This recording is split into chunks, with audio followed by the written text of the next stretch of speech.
टाळण्याचे सुद्धा शिकवले पाहिजे.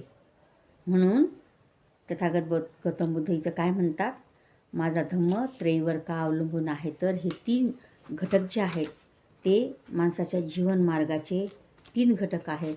आणि हा जर माणसातील अनुचित जो प्रकार आहे तो प्रकार आणि त्यामुळे माणसाला होणारे जे दुःख आहे ते नष्ट करण्यासाठी माणसानं ओळखलं पाहिजे की योग्य आणि कुशल कर्म कोणते, अयोग्य आणि अकुशल कर्म कोणते.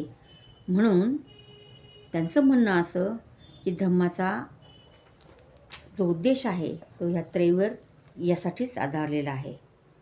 आणि म्हणून याशिवाय अतिशय महत्त्वाची गोष्ट असे ते मानतात की धम्माचे 2 उपदेश भगवान बुद्धांनी इथं शिकवले आहेत.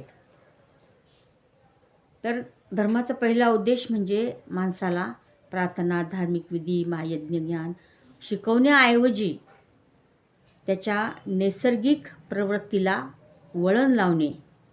म्हणजेच काय, तर प्रत्येक माणसाला सुसंस्कृत बनवणे. हा धम्माचा उपदेश अतिशय महत्त्वाचा आहे. आणि म्हणून बुद्ध असं म्हणतात की प्रत्येकानं एकमेकाला स्वतःला असं शिकवलं पाहिजे, कुशल कर्म कोणते, अकुशल कर्म कोणते, दुःखाचे कारणं कोणते. आणि म्हणून तथागत गौतम बुद्धाचा धम्म या त्रयीवर आधारलेला आहे. ते त्रयी म्हणजे पंचशील, अष्टांग मार्ग, 10 पारमिता. ही गोष्ट आपण इथं लक्षात घेऊन याप्रमाणे आपण आपल्या जीवनाची वाटचाल करावी. साधू साधू साधू. नमो बुद्धाय.